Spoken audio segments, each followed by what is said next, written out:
Hola, buenas noches. Hoy tengo el privilegio de encontrarme con el ingeniero Cuauhtémoc Cárdenas, quien es un baluarte de nuestro país. Los que hemos vivido en este país por ya algunos años conocemos su obra, conocemos su trascendencia, y la comunidad universitaria a la que nos dirigimos y la comunidad empresarial aplaudirá este esfuerzo y este espacio que nos ha hecho el ingeniero en dar una entrevista. Platicar con él es platicar con gran parte de la historia de México. Temas, se me ocurren muchos y a la vez se me ocurren muy pocos por el nerviosismo que representa estar frente a una figura tan relevante, tan trascendente, que ha cambiado la configuración de este país. Se me podría ir la hora o 2 horas en presentarlo, pero prefiero que hablemos con él, que su obra lo presente y lo que el mensaje que viene a transmitir a los jaliscienses hable por sí mismo. Ingeniero, es un honor, es un verdadero placer poder conversar con usted. Pues qué gusto estar aquí con usted, qué gusto poder estar en este finalmente auditorio o con este auditorio universitario y empresarial al que le envío un saludo muy cordial. Muchas gracias, ingeniero. Hablar con usted, como lo anuncié, hombre, no podríamos hablar y hablar y hablar, y hay libros y hay mucho contenido en internet, pero no hablaremos del pasado, porque ya hay mucho escrito sobre eso, si usted lo permite. Hablemos del presente, hablemos del futuro. Hablo a veces con los jóvenes universitarios, hay a veces desesperanza, hay la sensación a veces de que la corrupción nos superará toda la vida, de que el sistema de partidos políticos no sirve, por lo menos no sirve a las necesidades de los ciudadanos. ¿Cuál es el mensaje, cuál es el movimiento que ahora impulsa? Bueno, primero quisiera yo decir que yo, muchos otros, estamos inconformes con la situación del país. Inconformes por la pobreza que crece, por la desigualdad social que también aumenta día a día, con la enorme concentración de la riqueza que se da en unos cuantos, con una economía que no crece, con una violencia que se desborda y con una delincuencia organizada que controla cada día territorios más amplios de distintas partes del país. Pero querría yo decir que esta situación debe y puede cambiarse. Entonces no estamos destinados a que esta sea la situación eterna o el destino eterno de nuestro país. Esto es, si nos organizamos, si hablamos, si actuamos, esta situación podemos cambiarla siempre y cuando nos propongamos hacerla y actuemos muchísimos mexicanos, millones de mexicanos en conjunto. Ingeniero, yo quisiera preguntarle, ¿sirve el sistema partidista que tenemos? ¿Sirve a los intereses de los mexicanos, de la nación, o a los intereses de muy pocos? ¿O cuál es la fórmula que usted encuentra para que sea de utilidad? Y yo creo que el sistema de partidos es necesario para llevar a cabo las tareas de carácter electoral, aun cuando ahora existe la figura de candidato no partidista, no partidario. Me parece que es un avance democrático el que haya esta posibilidad reciente en nuestra legislación, tanto federal como yo diría prácticamente en todos los estados.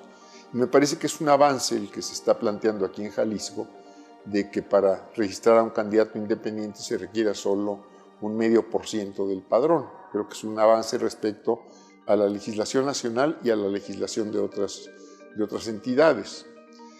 Ahora, lo que yo quisiera ver pues son partidos con propuesta. Esto es, no que nos digan que bueno, ahí está mi programa, ahí está mi declaración de principios, ahí está mi programa de acción, etc. No, si yo quisiera que frente a las problemáticas actuales hubiese respuestas concretas. Esto es, yo diría, sí me interesa, y yo creo que a muchos nos interesa, cuál es la posición de los partidos frente a la energía atómica. Si debe usarse solo para usos pacíficos o también para usos bélicos.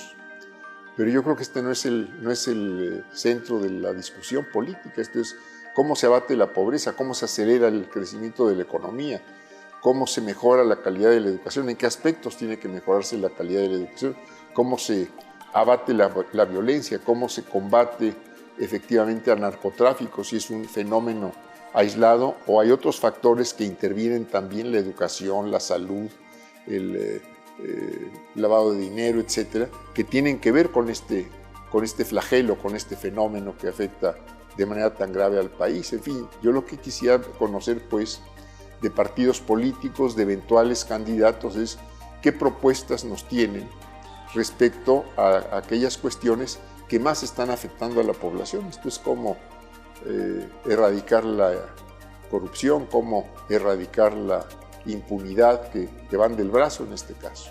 Ingeniero, usted habla de muchos temas que harían cambiar este país. Habla de abatir a la delincuencia, de abatir la corrupción, que esa es una pregunta que le tengo reservada más adelante en esta charla, y de muchas otras cosas, de la pobreza, del empleo, etcétera. Pero el tema es, yo veo el canal del Congreso y veo las noticias, pues como cualquier ciudadano que quiere estar informado, pero no veo esos temas en la agenda política. Veo que se tratan de tapar o de componer, pero no veo planeación, no aprecio una estructura. Mi pregunta para usted sería, ¿ve que hay una clase política activa, proactiva? Vaya, ¿ve que hay oficio político o qué le hace falta a nuestros representantes y qué nos hace falta a los ciudadanos que los elegimos para que pueda haber ese impulso en la agenda nacional? Y yo creo que nos hace falta a los ciudadanos que no estamos encuadrados en organizaciones partidarias, en organizaciones que toman parte en las elecciones, que no somos miembros de una administración federal, por ejemplo. Yo creo que nos hace falta plantearle a los dirigentes políticos, a los administradores en puestos elevados, justamente que nos digan qué propuestas tienen o cómo se pueden enfrentar y resolver este tipo de problemas. Yo creo que esa es una exigencia ciudadana que mientras más amplia sea, mientras más fuerza y más respaldo social tenga, bueno, sin duda se tendrá que empezar a responder. Si simplemente se dejan pasar las cosas, pues vamos a seguir sin conocer, sin tener propuestas y en el caso electoral, pues votando por personas y no por alternativas de cambio o de permanencia de lo que está.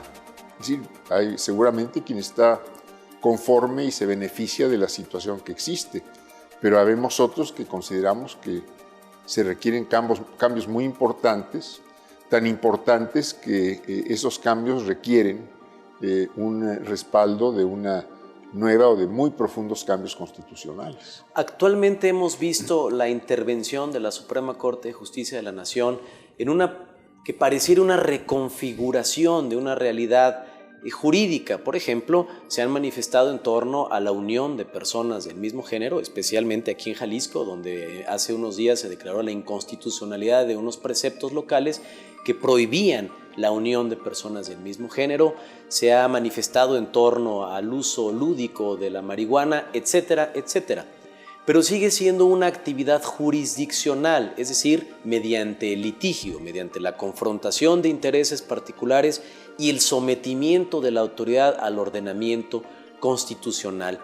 Ve que sea la vía jurídica, la vía jurisdiccional, la única que nos quede a los ciudadanos para tratar de ir dando esos pasos, con todo lo que representa la vía jurisdiccional, que desde luego pues es lenta, es costosa, y creo que la actividad legislativa no correspondería a la Suprema Corte de Justicia de la Nación, aunque al emitir ese tipo de fallos, bueno, pues declara la inconstitucionalidad de algunas normas y obliga a que los congresos locales o el federal, dependiendo, legisle. ¿Cree que esa sea el único camino? Se me hace un poco tortuoso la vía jurisdiccional, aunque obviamente a los que ejercemos la profesión de la abogacía, pues bueno, es trabajo, pero ¿será la única vía? ¿Es la vía más democrática la jurisdiccional? Yo francamente creo que no, creo que compartimos esa idea. Creo que no, pero haría falta, como digo, propuestas de gobernantes, propuestas de dirigentes políticos de cómo resolver entonces los problemas para no tener que llegar justamente a la vía jurisdiccional. Hace unos meses, por ejemplo, en base a las reformas que se hicieron, en este caso el artículo 35, pues que fueron 7 millones de mexicanos estuvimos demandando que se hiciera una consulta popular en torno a las reformas de los artículos 25, 27 y 28. Y la Suprema Corte, en una decisión que yo diría absurda desde cualquier punto de vista lógico y racional, pues desechó la posibilidad de llevar a cabo esta consulta y era la última instancia que se tenía. Entonces, justamente me parece que no es esa la vía que en todos los casos debiera seguirse y que, bueno, incluso estas autoridades que son ya inapelables en sus juicios, pues también requieren de reformas, requieren de que se quede muy claro en dónde pueden y deben intervenir o si hacen falta aclaraciones en cualquier ley o en la Constitución, pues es el momento de empezarlas a hacer.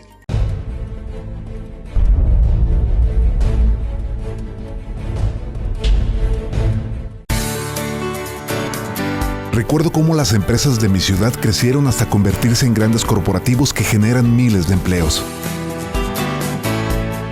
Quiero transformar buenas ideas en grandes negocios. Yo elegí contar con las herramientas para hacer crecer una empresa. Estudio administración en la mar. Más carreras, más planteles, más oportunidades. Universidad La Mar. Si las paredes habláramos, ¿cuántas historias no podríamos contar? Hemos visto cómo llegan los pequeños llenos de alegría por aprender cosas nuevas. También vimos cómo tus maestros te educaron con paciencia y afecto. Al pasar de los años aprendiste a amar y respetar a la naturaleza. Somos parte de tus creaciones, tus juegos, tu crecimiento. Si las paredes habláramos, podríamos escribir grandes historias. Sumita School. Educación sustentable.